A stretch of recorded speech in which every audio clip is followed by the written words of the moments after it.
For over 2000 years, this remote Gompa has been a sanctuary of peace, tranquility, and spiritual evolution. Even today, only the very determined can make it to this paradise.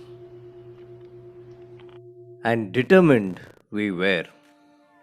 More importantly, in the background unknown to us, the forces of nature were carving out a favorable destiny for us. Sleep dodged me through the night.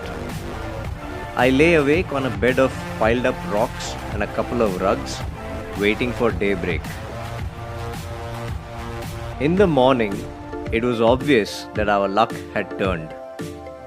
The sky was clear and blue. It was a beautiful, bright, sunny day. With the help of a few locals, we managed to cross the big river and rolled on to Kargiak. We rode on for about 4 hours.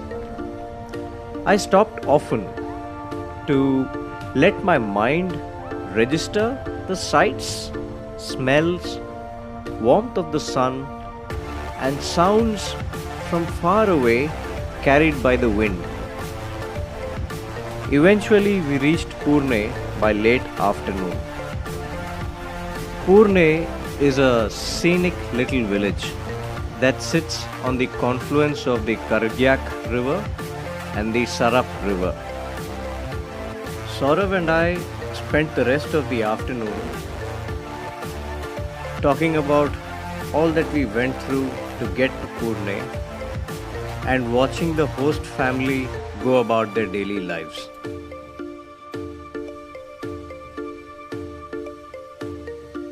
The following day, we had fully recovered from the unpleasant bout of acute mountain sickness and were completely ready to trek to Phugtal Gompa.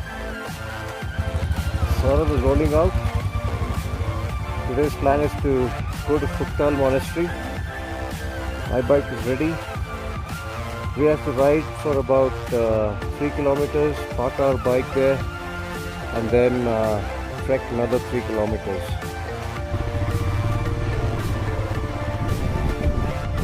It's great for people who have a strong heart and are in great physical shape.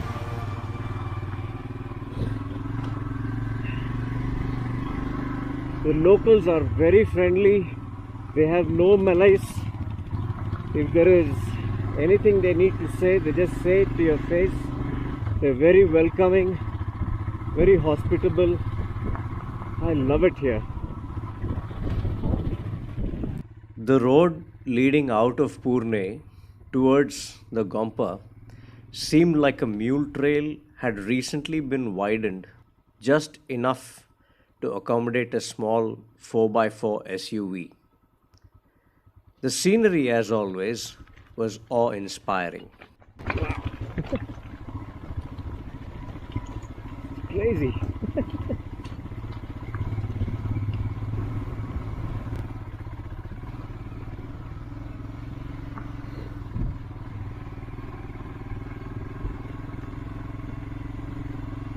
So that's where we came from, and there's a bit of a clearing here. We've parked our bikes here.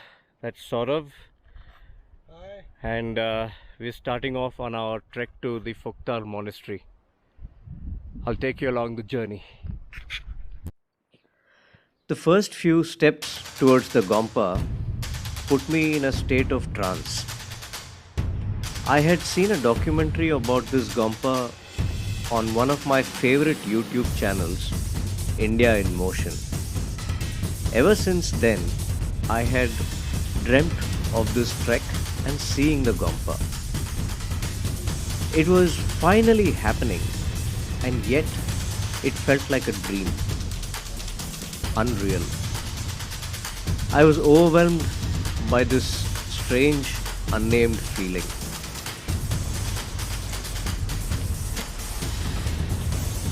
I snapped out of the trance only when Saurav asked me something. From then on, of course, I was alert and watched every detail around me.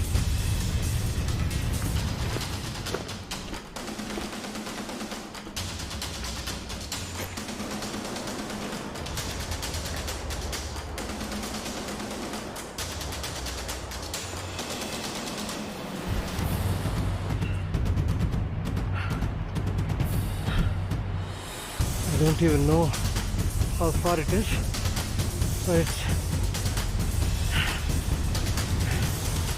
the scenery and the climb together are taking my breath away. Spectacular.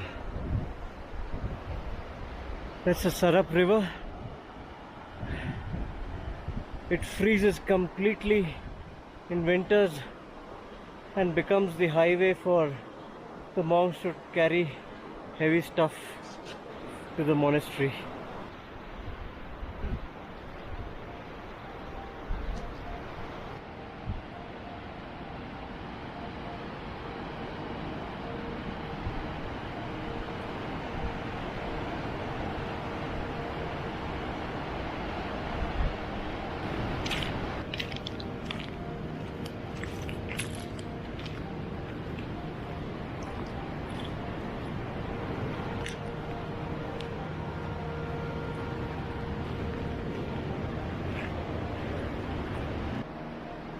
वो ऊपर पहाड़ी रास्ते से the locals going to the Phugtal Gompa, and that road is coming from, the trail is coming from the Cha village.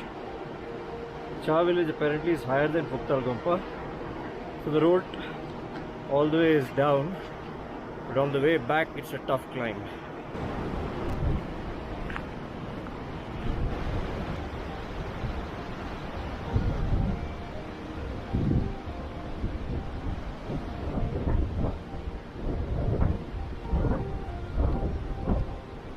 Now the Gompa is not far.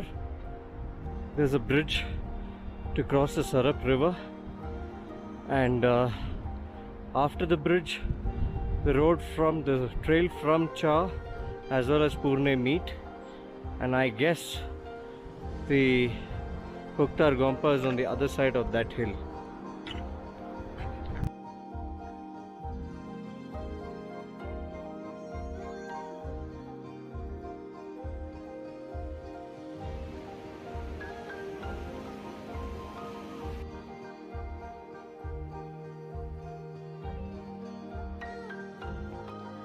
Just as termites relentlessly eat away solid wood from the inside, a bunch of unpleasant thoughts were chipping away my peace of mind for about 2 days. I sat alone in one of the smaller Gompas for a while and then asked for help to push out these undesirable thoughts and break free of the related suffering.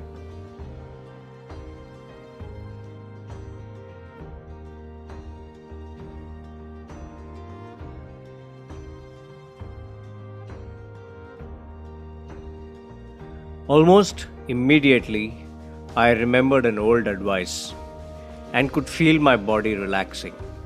The advice was, let it come, let it be, let it go. This was probably my biggest takeaway from the Gompa. Stay tuned if you like the journey so far. The next episode will be about getting to an equally remote and charming Lingshed Gompa.